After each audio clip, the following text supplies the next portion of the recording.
중국 정부가 베이징 올림픽 심판 판정에 항의하는 한국의 정치인과 언론에 대해 반중 정서를 조장하지 말라는 초강경 발언을 한 지 불과 하루 만에 태도가 급변해 관심을 모으고 있습니다. 중국 관영 언론이 한국 쇼트트랙 남자 대표 황대헌이 1500m 결승에서 금메달을 획득하자 그에 대해 찬사를 보낸 겁니다. 동계올림픽에서 한중 사이 혐오감이 극단으로 치닫는 와중에 나왔다는 점에서 주목되는데요. 주한 중국 대사관도 황대헌에게 축하 인사를 전했습니다. 10일 관영 영자지 글로벌타임즈는 이틀 전 사건과 달리 황대헌은 논란의 여지 없이 진짜 실력을 보여줬다며 중국 누리꾼들로부터 존경을 받았다고 전했습니다.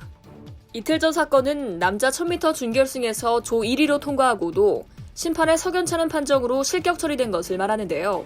그러나 황대헌은 충격을 딛고 이틀 뒤인 9일 남자 1500m 결승에서 금메달을 목에 걸었습니다. 글로벌타임즈는 분석가들은 한국팀이 후반에 다른 팀을 추월하는 것이 아닌 처음부터 선두로 치고 나가는 것으로 전략을 바꿨다고 말한다고 보도했습니다. 매체는 그러면서 쇼트트랙은 매우 위험한 스포츠이기 때문에 안전 규정이 강화됐다고 했는데요. 2018년 이후 국제빙상연맹이 규칙을 조정했는데 이번 올림픽에서 강화된 규칙이 고성능 카메라와 함께 적용되기 시작했다고 전했습니다. 한국팀의 연이은 탈락이 불순한 의도에서 비롯된 게 아니라는 해명을 한 거죠. 이는 중국팀 금메달 획득의 정당성을 강조하며 한국을 자극하는 것처럼 보일 여지가 있습니다. 그러나 제동 없이 치닫는 혐중 감정을 누그러뜨리기 위해 노력한 흔적이 역력한데요. 기사 제목부터 이를 말해줍니다. 기사 배치에도 신경을 썼습니다. 메인 페이지 바로 아래 올림픽 코너 정가운데 태극기를 휘날리는 황대헌 사진을 싣고 제목에도 존경이라는 단어를 그대로 노출했습니다. 주한 중국 대사관의 행보 역시 주의 깊게 볼 부분인데요. 중국 대사관은 이날 대변인 명의의 자료를 내고 주한 중국 대사관을 대표해 싱하이밍 대사의 진심 어린 축하의 말을 황대헌과 한국팀에 전한다고 밝혔습니다.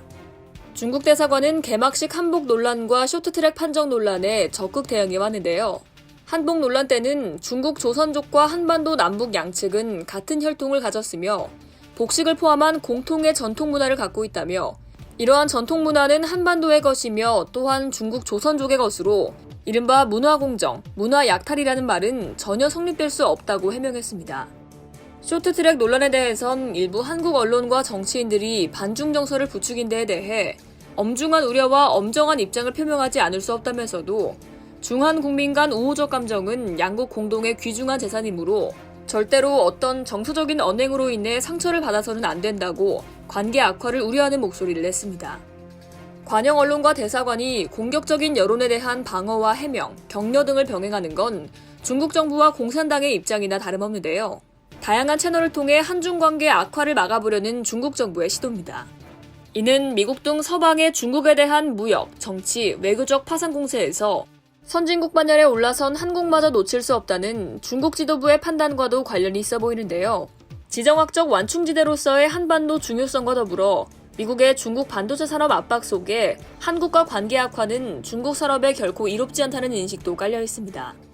익명의 한 소식통은 한국인들은 잘 모르겠지만 최근 1, 2년 사이 중국 지도부 사이에 한국이 매우 중요한 나라라는 인식이 빠르게 퍼졌다며 한국인들의 혐중 감정이 고조될수록 한국 정치 지도자들의 운신의 폭이 좁아지고 중국에 바람직하지 않다고 판단했을 것이라고 말했습니다. 이상 여의도TV였습니다.